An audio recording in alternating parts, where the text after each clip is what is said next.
En dit heet water. En de winter woonde al weken in onze botten, met vele vorstdagen op een rij. Het vreur dat het kraakte, het is lag doemdik op de sloten, de meren.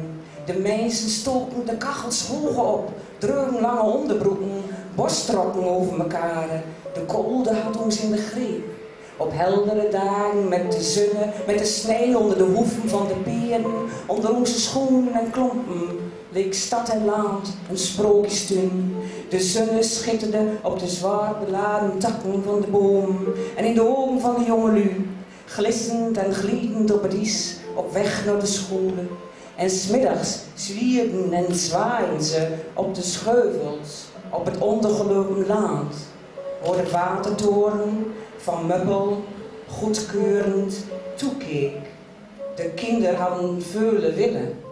Het is was hard, glad en glinsterde nog. Maar de snee, de grote bult snee, zal eens weer smolten, water worden. Wegen moesten vrij, met man en macht, kracht van alle haan waren welkom om het water te beteugelen. Het gevoer lag op de loer, stoer schupten manlu in de snee, de voeten koud, de sokken nat, meu en verkleumd als de weg maar vrij bleef. De zonne had al kracht, scheen uit alle macht en dooide het is dat water wor, dat blinkte in de sloten, in de geulen op het land. Kabbelde door geuzengaten en mollebulten over bouwland en grasland. De stad zal niet verdrinken, de schuren niet zinken, het vee niet verzoeken, geulen graven, vunt met het water tot diep in de grond. Het vuur zal de tij wel keren en alles dreugen smokken met zute mond. Als er maar geen regen kwam, geen water meer en als de zonne, misschien dan.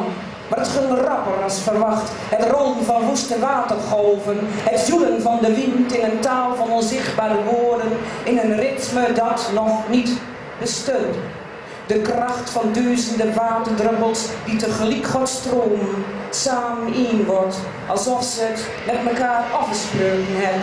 Een plassen, een viever, een meer, een zee, een wereld krachtiger als een heel leger, bewegend van hoge naar legere grond, van snee en is tot onwies, veel water.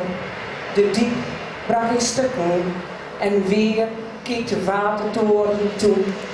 Zand, land, weer oceaan, vreepalen als bagen staan de bovenuit, zand in zakken, verdichten van de diep. Handwerk, schuppen, ziet aan ziet warkend door de tiet. En eindelijk was het gat dichter, maar of het holden zo.